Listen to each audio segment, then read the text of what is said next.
Well done. ഇനി group number 2 വേഗം വരൂ. ഗ്രൂപ്പ് നമ്പർ 2 ഇത് 2 ആണ്. ഗ്രൂപ്പ് നമ്പർ 1 വേഗം വരൂ. ഗ്രൂപ്പ് നമ്പർ 1 ആരാ ഗ്രൂപ്പ് നമ്പർ 1? ഇതാണ് ഗ്രൂപ്പ് നമ്പർ 1. വരൂ.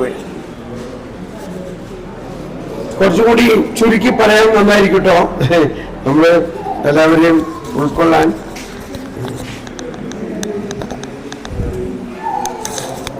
ചുരുക്കി പറഞ്ഞു. സ്വീകരിക്കട്ടെ. സോഫിയാണ്. അടുപ്പിച്ച് ഈ മൈക്കിനെ അടുപ്പിച്ച് വെച്ച് പറയണം. നമുക്ക് അടുപ്പിച്ച് വെച്ച്.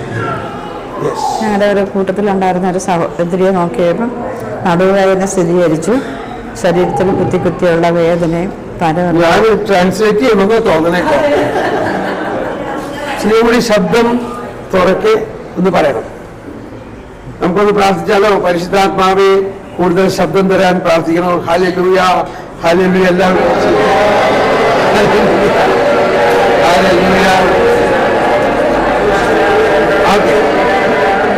ആദ്യത്തിലേക്ക് ഇത് ട്രെയിനിങ് ആണ്, പരിശീലനമാണ്. അപ്പൊ കുറച്ച് കഴിയുമ്പോൾ കണ്ടോ ശബ്ദം വളരണം. Okay, yes, start. ഞങ്ങളുടെ ഗ്രൂപ്പിലുണ്ടായിരുന്ന ഒരു സഹോദരിയെ നോക്കിയപ്പോൾ നടുവേദന സ്ഥിരീകരിച്ചു. ഈ മയക്ക് ഇവിടെ തൊട്ടടുപ്പിച്ച് വെച്ച് പറയും. ശരീരത്തിൽ കുത്തിയുള്ള വേദന, തലകറക്കം, കർത്താവിന് ദുഃഖം വിട്ടു കൊടുക്കാനുള്ള നിർദ്ദേശവും എല്ലാ ദുഃഖങ്ങളും സന്തോഷമായി മാറുമെന്നും കണ്ടു. അടുത്ത വേറൊരു സഹോദരിയുടെ കഴുത്തിൻ്റെ വേദനയും തലവേദനയും ആത്മസമീപനം എന്ന വരം ലഭിക്കാൻ വേണ്ടി പ്രാർത്ഥിക്കണമെന്നും ശാന്തതയുടെ ഫലവും കർത്താവ് കൊടുക്കുന്നതായിട്ടും കണ്ടു. ഒറ്റപ്പെടുത്തുന്ന ഒരു ഫീലിംഗ് ഉണ്ടായിരുന്നു. അടുത്തത് ഒരു സഹോദരനെ രക്തസാക്ഷിത്വത്തിൻ്റെ അഭിഷേകം ദർശനത്തിന് വരം ലഭിക്കുന്ന ഭാഷാവരം കൊടുക്കുന്നു. സാമ്പത്തിക മേഖല കൊടുക്കുന്നതായും കാണുന്നു. ബുദ്ധിയും യുക്തിയും അടിത്തറ വയ്ക്കണം. ഉള്ളിലുള്ള തെറ്റായ കാര്യങ്ങൾ മറ്റുള്ളവരെ ബോധ്യപ്പെടുത്തുന്നതിനും ദുഷ്ടനെ എതിർക്കരുതെന്നും കാണിക്കുന്നു. സാരമില്ല. അടുത്തോണ്ട് കേക്ക്. പറഞ്ഞോ, ഞാൻ പറഞ്ഞു. കഴിവരും കേട്ടില്ലെങ്കിൽ കുറച്ചുപേര് കേട്ടാൽ മതി. പറഞ്ഞോ, പ്രവചനമാണ്. ഞരമ്പിൻ്റെ പ്രശ്നവും അതിൽ വേറെ രോഗസൗഖ്യം കൊടുക്കാനുള്ള കൃപയും മാതാവിൻ്റെ സാന്നിധ്യവും കാണിക്കുന്നു. ആത്മാവിൻ്റെ ശുശ്രൂഷയും അറിവിൻ്റെ വരം ലഭിക്കുന്നതിനെ പ്രാർത്ഥിക്കുന്നതായിട്ടും കാണുന്നു. പുറകോട്ട് കഴിയുന്ന സ്വഭാവം സാക്ഷ്യം പറയുമ്പോൾ കുറവുകളെ പരിശുദ്ധാത്മാവ് എടുത്ത് ഉപയോഗിക്കുന്നതായും ഉള്ളിൽ കാണുന്നുണ്ട്. വേറെ ഒരു സഹോദരിയുടെ ദീപകാരുണ്യവും കാണിക്കുന്നുണ്ട്. ചെവിയുടെ ഭാഗത്ത് വേദനയും നീലക്കടലിൽ ഉടുപ്പിട്ട മാതാവിനെയും കാണിക്കുന്നു. തിരുരക്തം കോരിയെടുത്ത് കൊടുക്കുന്നതായും കാണുന്നു. മധ്യസ്ഥ പ്രാർത്ഥനയുടെ ശക്തമായ അഭിഷേകവും രോഗശാന്തി വരം കൊടുക്കുന്നതായും ആത്മാവിന് വേണ്ടി ജനിക്കാനുള്ള കഴിവും ഈശോയുടെ നല്ല സാക്ഷിയായി നിൽക്കാനും കാണിക്കും.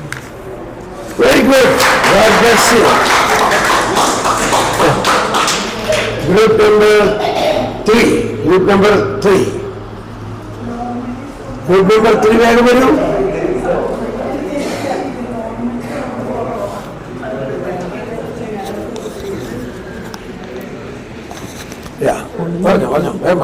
ഞങ്ങള് ഗ്രൂപ്പ് നമ്പർ 3 5 പേരുണ്ടായിരുന്നു. എല്ലാവരും ഞങ്ങള് ബ്രദർ പറഞ്ഞതുപോലെ വരദാന ഫലങ്ങൾ നമ്മളുടെ ഉള്ളിലുള്ളത് തുറന്നു കിട്ടാൻ വേണ്ടി പരിശുദ്ധാത്മാവിനോട് പ്രാർത്ഥിക്കാൻ കൂട്ടമായിട്ട് പ്രാർത്ഥിച്ച് അത് ഞങ്ങൾ ഓരോരുത്തർക്കും വേണ്ടി പ്രാർത്ഥിച്ചു. കൂട്ടത്തിൽ ഒരു സിസ്റ്റർ ഉണ്ടായിരുന്നു. അപ്പോൾ ഞങ്ങൾ അവർക്ക് വേണ്ടി കൂടെ പ്രാർത്ഥിച്ച് എല്ലാവരും ഒന്നിച്ച് പ്രാർത്ഥിക്കുമ്പോൾ ഒരു പ്രവചനം കിട്ടിയത് ഈശോയോട് അരക്കച്ച പോലെ ചേർന്ന് നിൽക്കാൻ ആ ഒരു വിശുദ്ധിയിലോട്ട് കർത്താവ് വിളിക്കുന്നു എന്നുള്ള ഒരു പ്രവചനമാണ് കിട്ടിയത്. പ്രാർത്ഥനയിൽ വ്യക്തിപരമായ പ്രാർത്ഥനയിൽ ഉയർന്നു നിൽക്കുക, ദൈവത്തിന്റെ ആ പരിശുദ്ധാത്മാവിന്റെ പ്രവർത്തനങ്ങൾ ഒന്നുകൂടി ഉജ്ജ്വലിപ്പിക്കുന്ന അനുഭവം ഉണ്ടാകും എന്നുള്ള ഒരു ഇതാണ് കിട്ടിയത്.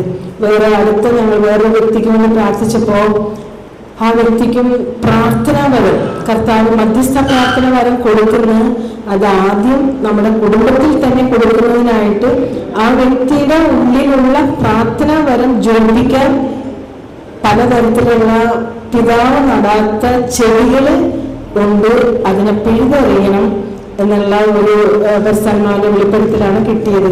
പ്രാർത്ഥനയിൽ കൂടുതൽ ജോലിക്കുക എന്നുള്ളത്, സ്നേഹത്തിൽ വളരുക, ഇത് രണ്ടും ഇതാണ്. പിന്നെ അടുത്തൊരു വ്യക്തിക്ക് കിട്ടിയത് ഒരു വചനം, സ്നേഹം സർവ്വർക്ക് ഇഷ്ടം. 1 കൊരിന്ത്യർ 13-ാം അധ്യായം മൊത്തം അതെടുത്ത് വായിക്കുക. അതിൻ്റെ ഉള്ളിൽ, സ്നേഹത്തിന്റെ ഉള്ളിൽ കർത്താവ് എന്തോ പറയാൻ ആഗ്രഹിക്കുന്നു. ഇത് പറഞ്ഞുകൊണ്ടിരുന്നപ്പോഴും അത് കണ്ണീരായിട്ട് പൊട്ടി ഒഴുകി. കാരണം ഈ സ്നേഹത്തിന്റെ ആ ഒരു ഭാഷയിൽ പലതരത്തിലുള്ള മുറിവുകൾ. അപ്പൊ തന്നെ ഞങ്ങൾക്ക് അത് പ്രാർത്ഥിക്കാനായിട്ട് ആ വ്യക്തിക്ക് വേണ്ടി പ്രാർത്ഥിച്ചു. 1 പത്രോസ് 2:24 വചനം, അവന്റെ മുറിവിനാൽ നാം സൗഖ്യമുള്ളവരാക്കപ്പെട്ടിരിക്കുന്നു. അപ്പൊ മുറിവുകൾ സുഖപ്പെട്ട് കിട്ടിക്കഴിഞ്ഞാൽ ഈ സ്നേഹത്തിന്റെ വരം, ആ കൊച്ചിന് ആ ഒരു സഹോദരിക്ക് വേണ്ടി പ്രാർത്ഥിച്ചപ്പോൾ സ്നേഹത്തിന്റെ വരം കർത്താവ് കൊടുക്കാൻ ആഗ്രഹിക്കുന്ന വ്യക്തി ഒത്തിരി സ്നേഹമുള്ള വ്യക്തിയാണ്. പക്ഷെ സ്നേഹത്തിന്റെ ആ ഒരു മുറിവുകൾ ഉള്ളത് കൊണ്ട് അതൊന്ന് വരമായിട്ട് കൊടുക്കാൻ പറ്റാണ്ടായി പോകുന്നു. പിന്നെ വേറൊരു വ്യക്തിക്ക് വേണ്ടി ഞങ്ങൾ പ്രാർത്ഥിച്ചപ്പോൾ ദർശനവരത്തിലൂടെയും പ്രവചനവരത്തിലൂടെയും കിട്ടിയത് നീ ലോകത്തിന്റെ അതിർത്തികൾ വരെ സൗരഭ്യം അതൊരു വാക്കിങ്ങനെ വന്നായിരുന്നു. സൗരഭ്യം പരത്തുന്ന ഒരു വ്യക്തിയായിട്ട് കൈവഴികളിലൂടെ ഈ കിട്ടിയിരിക്കുന്ന കൃപകളെല്ലാം കർത്താവ് അത് ഒഴുകി ഒത്തിരി പേരിൽ ചെന്ന് എത്തുമ്പോൾ അത് സൗഖ്യമായിട്ട് മാറുന്നു. അങ്ങനെ ദർശനവരവും പ്രവചനവരവും രോഗശാന്തി വരവും പല ഞങ്ങളുടെ ഉള്ള വ്യക്തികൾക്ക് ശരിക്കും പരിശുദ്ധാത്മാവിന്റെ ശക്തി പ്രകടമാക്കി അത് സ്ഥിരീകരിക്കപ്പെട്ടു ഓപ്പൺ ചെയ്ത് തന്നു. ദൈവത്തിന്റെ നാമം വാഴ്ത്തപ്പെടുന്നു. അടുത്ത ഗ്രൂപ്പ് വേഗം വരും. നമ്മളിപ്പോ 10 ഗ്രൂപ്പും ചിലപ്പോ നമ്മൾ പറഞ്ഞു വരില്ല. നമ്മൾ 2 ഗ്രൂപ്പ് കഴിയുമ്പോൾ നമ്മൾ നിർത്തി നമുക്ക് ഗ്രൂപ്പിലേക്ക് നീങ്ങാം കേട്ടോ. ഇതിൽ നിന്ന് ഇപ്പൊ നമ്മൾ മനസ്സിലാവുന്നുണ്ടല്ലോ എങ്ങനെയാണ് ഇത് പ്രവർത്തിക്കണമെന്ന് ഇല്ലേ? യെസ്, ഡെയ്സി നമ്മളുടെ വളരെ പഴയ ഒരു സ്റ്റുഡന്റ് ആണ്, സ്വിറ്റ്സർലൻഡിൽ നിന്ന് വന്നേക്കുന്നതാണ് കേട്ടോ. Praise the Lord. അടുപ്പിച്ചു വെച്ചോ, മൈക്ക് അടുപ്പിച്ചു വെച്ചോ. Praise the Lord. Yes, good. ഞങ്ങൾ ഗ്രൂപ്പിൽ 5 പേരായിരുന്നു. ഞങ്ങൾ വരദാനങ്ങൾ, മാമോദീസായിൽ നമുക്ക് നൽകപ്പെട്ട വരങ്ങൾ തുറക്കുന്നതിനായിട്ട് ബ്രദർ പറഞ്ഞ പോലെ ഞങ്ങൾ പ്രാർത്ഥിച്ചു. Very good. ഒരു സഹോദരിക്ക് വചനപ്രഘോഷണത്തിന് വിളിക്കുന്നതായി മെസ്സേജ് ലഭിച്ചു. അപ്പോൾ പ്രാർത്ഥിച്ചപ്പോൾ ഒരാൾക്ക് വിഷൻ കിട്ടി, ഒരു തടാകം, പിന്നെ പൂമരം, നീലാകാശം. അപ്പോൾ അത് സ്ഥിരീകരിച്ചു. അത് അങ്ങനെയുള്ളൊരു വിളിയാണെന്നുള്ളൊരിതിലാണ് വന്നത്. പിന്നെ ഒരു വിഷൻ കിട്ടി, ഒരു പ്രാവ് വരുന്നതായിട്ട്. പിന്നെ പ്രകാശം കണ്ടു. പ്രാവ് വന്നതിന് ശേഷം അഭിഷേകം ചെയ്യുന്നതായിട്ടുള്ളൊരു ഇതാണ് പറഞ്ഞത്. മറ്റൊരു സഹോദരിക്ക് വേണ്ടി പ്രാർത്ഥിച്ചപ്പോൾ ഒരു ദർശനം ലഭിച്ചു, ഒരു കഷണ്ടി തല. ആ സെക്കൻഡിൽ തന്നെ ഒരു മെസ്സേജ് വന്നു, ഒരച്ഛൻ മരിച്ചു. ഇവിടെയുള്ള ഒരു IMSലെ ഒരു അച്ഛൻ മരിച്ചതായിട്ട് മെസ്സേജ് വന്നു. എനിക്ക് കിട്ടിയ വചനം ആ വ്യക്തിക്ക് വേണ്ടി പ്രാർത്ഥിച്ചപ്പോൾ യേശയ്യാ 22:22, ദാവീദ് ഭവനത്തിന്റെ താക്കോൽ അവന്റെ മേൽ ഞാൻ വെക്കും, അവൻ അടച്ചാൽ ആരും തുറക്കുകയോ അവൻ തുറന്നാൽ ആരും അടയ്ക്കുകയോ ചെയ്യുകയില്ല. ഇത് തന്നെ വെളിപാട് 3:7 പറയുന്നു. മറ്റൊരു സഹോദരന് വേണ്ടി പ്രാർത്ഥിച്ചപ്പോൾ സമുദ്രം ജലം കൊണ്ടെന്ന പോലെ ഭൂമി കർത്താവിനെ കൊണ്ടുള്ള ജ്ഞാനം കൊണ്ട് നിറയും എന്ന വചനം എനിക്ക് വന്നു. പിന്നെ ഒരു ദർശനം, പ്രാവ്, തടാകം. മറ്റൊരു ദർശനം, സ്വർഗം തുറക്കപ്പെടുന്നതും ദൈവദൂതന്മാർ കയറിപ്പോകുന്നതും മനുഷ്യപുത്രന്റെ മേൽ ഇറങ്ങി വരുന്നതും നിങ്ങൾ കാണും എന്നുള്ളൊരു വചനം. പിന്നെ മറ്റൊരു സഹോദരന് വേണ്ടി പ്രാർത്ഥിച്ചപ്പോൾ ഒരു ദർശനം കിട്ടി, ഫിസിക്കലി അൺഫിറ്റ് ആണെന്ന് 2 അടഞ്ഞ കണ്ണുകൾ ദർശനത്തിൽ കണ്ടു. സക്കറിയ 2:8 നിങ്ങളെ തൊടുന്നവൻ അവിടുത്തെ കൃഷ്ണമണിയെയാണ് തൊടുന്നത് എന്ന വചനം. റോമ 9:17 ഭൂമിയിലെങ്ങും എൻ്റെ നാമം ഉദ്ഘോഷിക്കുന്നതിനും എൻ്റെ ശക്തി നിന്നിൽ പ്രകടമാകുന്നതിനും വേണ്ടിയാണ് ഞാൻ നിന്നെ ഉയർത്തിയത്. ആ സഹോദരൻ ഇങ്ങനെ പറഞ്ഞു, ഒരു ആള് മരിക്കേണ്ട പോലെ ഒരു അനുഭവം ഉണ്ടായി എന്ന്. അപ്പോൾ അത് സ്ഥിരീകരിച്ചു, ദൈവം ഇടപെട്ട ഒരു നിമിഷം ഉണ്ടായി എന്ന്. പിന്നെ ഞാൻ എനിക്ക് വേണ്ടി പ്രാർത്ഥിച്ചപ്പോൾ ഒരു ദർശനം കണ്ടു. അതായത് ഇരുനിറമുള്ള ഒരാൾ വൈറ്റ് ഷർട്ട് ഇട്ടിരിക്കുന്നു, മദ്യം കഴിക്കുന്ന ആളാണ്, കുപ്പി പൊട്ടിച്ചിട്ട് പള്ളിയിലേക്ക് പോകുന്നു. അതിലെനിക്ക് ഒത്തിരി സന്തോഷം തോന്നി.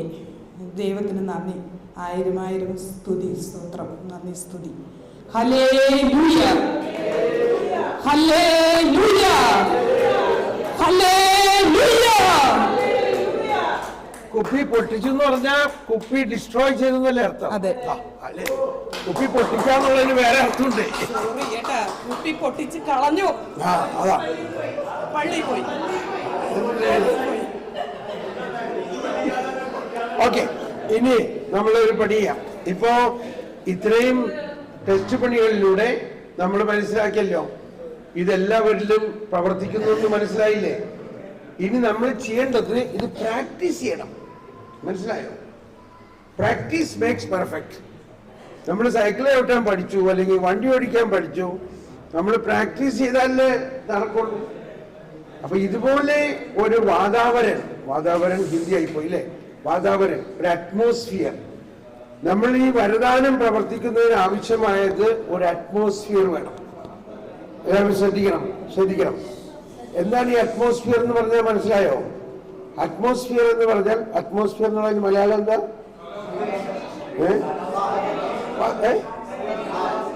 വാതാവരൺ, സാഹചര്യം. അതായത് ഇപ്പൊ നമ്മളുടെ വീട്ടിലൊരു വള്ളമുണ്ടെന്ന് വിചാരിച്ചോ. വള്ളം അവിടെ വീടിന്റെ പുറകുവശത്ത് കയറ്റി വെച്ചിട്ടുണ്ട്. പക്ഷെ വള്ളം ഓടണമെങ്കിൽ എന്ത് വേണം? വെള്ളം വേണം. അപ്പോ വള്ളത്തിന് ആവശ്യമായ ഒരു വാതാവരൺ, ഒരു സാഹചര്യം, ഒരു അറ്റ്മോസ്ഫിയർ ആണ് വെള്ളം. എങ്കിലല്ലേ പ്രവർത്തിക്കുള്ളൂ. ഇത് വളരെ വലിയൊരു അടയാളമാണ്. എന്ന പോലെ നമ്മളിൽ ഉള്ള വരദാനങ്ങൾ പ്രവർത്തിക്കണമെങ്കിൽ അതിന് അനുയോജ്യമായ ഒരു സാഹചര്യം ഉണ്ടാവണം. ഇത്രയും മനോഹരമായ ഒരു സാഹചര്യം വേറെ എവിടെയെങ്കിലും ഉണ്ടാവുമോ? മാത്രമല്ല, അതുകൊണ്ടാണ് ഈശോ പറഞ്ഞത് 2-3 പേർ എവിടെ ഒരുമിച്ച് കൂടുന്നുവോ അവിടെ ഇതിന്റെ സാഹചര്യമാണ്. ആ സാഹചര്യമൊക്കെ നമ്മളത് ഗവനിക്കാതെ നമ്മളെന്തെങ്കിലും ഗോസിപ്പ് ചെയ്ത് സമയം കളയണം. 2-3 പേർ എവിടെ ഒരുമിച്ച് കൂടുന്നുവോ അവിടെ ഈ വരദാനങ്ങൾ പ്രവർത്തിക്കാനുള്ള ഒരു വാതാവരണമാണ്, ഒരു സാഹചര്യം. അപ്പൊ ഇത് പ്രത്യേകിച്ച് മിഷനൊക്കെ പോകുന്ന സമയത്ത്, ഞങ്ങളൊക്കെ ട്രെയിനിൽ പോകുമ്പോൾ റെയിൽവേ സ്റ്റേഷനിൽ ഇരിക്കുമ്പോൾ ഒക്കെ ഇങ്ങനെ പ്രാർത്ഥിക്കുമ്പോൾ പോകുന്ന സ്ഥലത്തെ പിശാചിനെയും എല്ലാം നമ്മൾ കാണിച്ചിരുന്നു. അതിനൊക്കെ ബൈൻഡ് ചെയ്തിട്ട് നമ്മൾ പോണത്. അങ്ങനെ വരദാനങ്ങൾ ഉപയോഗിച്ചുകൊണ്ട് ഇതുപോലെ തന്നെ നമ്മൾ മുന്നേറിയാൽ മാത്രമേ നമ്മൾ വിജയിക്കുള്ളൂ. അപ്പൊ ഇതിൽ 3 തരത്തിലുള്ള, ഒന്ന് ഒരാളെ കാണുന്നു. ഇപ്പൊ ഞാൻ പെട്ടെന്ന് പറയാം, ഞാൻ എന്നും പ്രാർത്ഥിക്കുന്ന ഒരു കാര്യം ഇതായിരുന്നു പണ്ടൊക്കെ. ഇപ്പൊ അതിന്റെ ആവശ്യമില്ല. കർത്താവ് ഒരാളോടെങ്കിലും ഇന്ന് സുവിശേഷം പറയാൻ എന്നെ അനുഗ്രഹിക്കണേ. ഒരാളോടെങ്കിലും. മനസ്സിലായോ? കൃത്യമായിട്ട് ആരെങ്കിലും കൊണ്ടുവരും. അവരിങ്ങോട്ട് ചോദിക്കൂ, ഒന്ന് നിങ്ങളുടെ ആ യേശുക്രിസ്തുവിനെ കുറിച്ച്. അതല്ലെങ്കിൽ പെട്ടെന്ന് പറയുന്ന ഒരു ഉദാഹരണം, ഞാൻ ട്രെയിനിൽ ഈ ഭാഗത്താണ് തോന്നുന്നു, ട്രെയിനിൽ യാത്ര ചെയ്യുമ്പോൾ ഒരു സ്റ്റേഷനിൽ ഒരാൾ അടുത്ത് വന്നിരുന്നു. അതാണ് 1-to-1 എവാഞ്ചലൈസേഷന്റെ കാര്യം. അടുത്ത് വന്നിരുന്നപ്പോൾ പെട്ടെന്ന് എനിക്ക് നെഞ്ചിലൊരു വേദന. ഇയാൾ അടുത്ത് വന്നിരിക്കുകയല്ല, എനിക്ക് ഭയങ്കര വേദന. അപ്പൊ ഞാൻ ഉടനെ പരിശുദ്ധാത്മാവിനെ വിളിച്ചു. പരിശുദ്ധാത്മാവ് പറഞ്ഞു, ഇയാള് പേര് ഇതാണ്, വേലായുധൻ എന്നാണ്. ഇയാളുടെ ഹൃദയത്തിൽ ഒരു ദ്വാരമുണ്ട്, അത് ഞാൻ സൗഖ്യപ്പെടുത്താൻ ആഗ്രഹിക്കുന്നു. അപ്പൊ നമുക്ക് കോൺഫിഡന്റ് ഇട്ടാകുന്നത് ഇത് പ്രാക്ടീസ്. നമുക്ക് അയ്യോ ഇപ്പൊ ഞാൻ ഇയാളോട് ഇത് എന്തെങ്ങനെ പറയും, ഇയാളോട് പറഞ്ഞാൽ ഇയാൾ എന്ത് വിചാരിക്കും, ഇതൊക്കെ നമ്മുടെ പ്രാക്ടീസ് കൊണ്ടാണ് നമ്മൾ പഠിക്കണേ. മനസ്സിലായോ?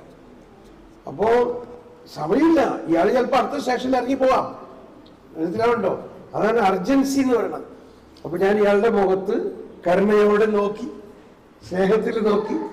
അയാളെ കണ്ടാൽ നമുക്കറിയാം, വേലായുധൻ എന്ന് പറയാണ്ട് തന്നെ അറിയാം അയാളൊരു മറ്റു മതസ്ഥനാണെന്ന് അറിയാം. ഞാൻ പറഞ്ഞു, സഹോദര എന്തിന്റെ വിശേഷം? അയാളുടെ മുഖം ആകെ ഭയന്ന് നിറച്ചിരിക്കുകയാണ്. അപ്പൊ ഞാൻ പറഞ്ഞു, നിങ്ങളുടെ ഹൃദയത്തിന് എന്തോ വേദനയുണ്ടെന്ന് ഈശോ പറയണം. ഈശോ? അയ്യോ, അതെങ്ങനെ അറിയാം? ഈ 1 മണിക്കൂർ മുമ്പേ ഇത് ഡോക്ടറെ എന്നോട് പറഞ്ഞോളൂ. കണ്ടോ, എന്റെ പേരൊക്കെ കോരി തെളിക്കാണ്.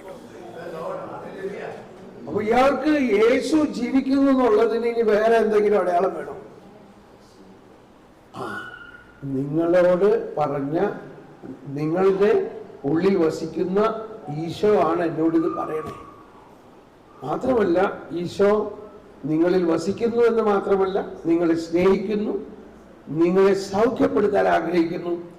ഇപ്പോ നിങ്ങളെ സൗഖ്യപ്പെടുത്താൻ ഞാൻ പ്രാർത്ഥിക്കാം. അയ്യോ, വലിയ കാര്യം. ഞാനൊരു പാവപ്പെട്ട മനുഷ്യനാണ്, എന്റെ ഹൃദയത്തിന് ദ്വാരമുണ്ട്, ഡോക്ടർ എന്തോ ഒരു വലിയ ഓപ്പറേഷൻ വേണം, ഇതിന് എനിക്ക് അതിനുള്ള കഴിവില്ല.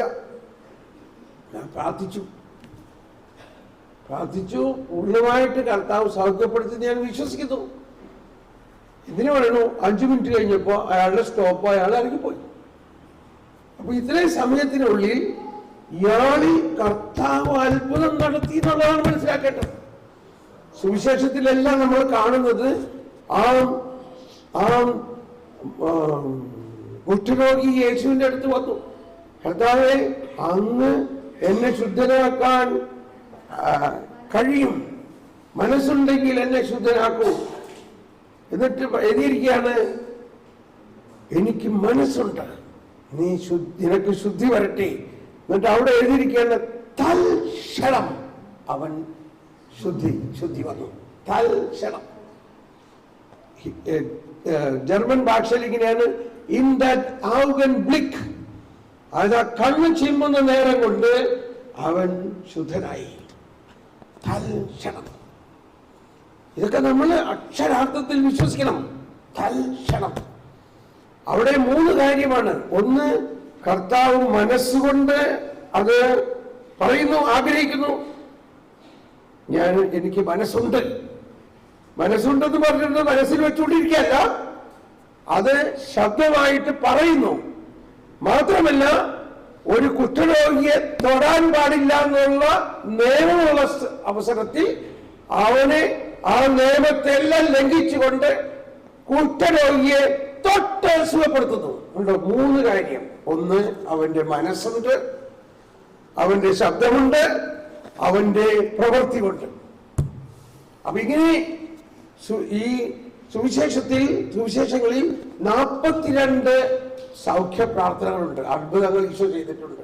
ഇതോരോന്നോരോന്നായിട്ട് നിങ്ങൾ പഠിക്കുന്നത് നല്ലതാണ്.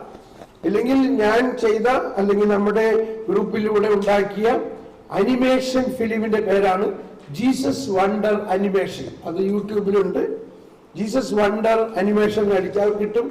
ഇംഗ്ലീഷിലുണ്ട്, മലയാളത്തിലുണ്ട്, ഹിന്ദിയിലുണ്ട്, തമിഴിലുണ്ട്, ജർമ്മനിലുണ്ട്, പാകിസ്ഥാനിയിലുണ്ട്, ഇറ്റാലിയനിലുണ്ട്. അങ്ങനെ അനേകം ഭാഷകളുണ്ട്. അത് നിങ്ങളൊന്ന് കാണും. അതിന് ഓരോ അത്ഭുതം കാണുമ്പോൾ നമ്മൾ കോരിത്തരിക്കും. മാത്രമല്ല, ആ അത്ഭുതത്തിന്റെ കാര്യങ്ങൾ പഠിക്കാൻ പറ്റും. Anyway, okay. അപ്പൊ ഇത്രയും പറഞ്ഞുകൊണ്ട് നമ്മൾ പുതിയ ഗ്രൂപ്പിലേക്ക് എത്തിക്കുകയാണ്. ഓക്കെ, ഈ ഗ്രൂപ്പിന് പേനെടുത്തേ, അവിടെ ഇട്ട് പേന. ഇത് ഓഫ് ചെയ്തോ? ഇല്ല. ഓക്കെ, അത് ഇനി ഓഫ് ചെയ്യാം. നമ്മളടുത്ത ഗ്രൂപ്പ് തിരിക്കാൻ പോവുകയാണ്.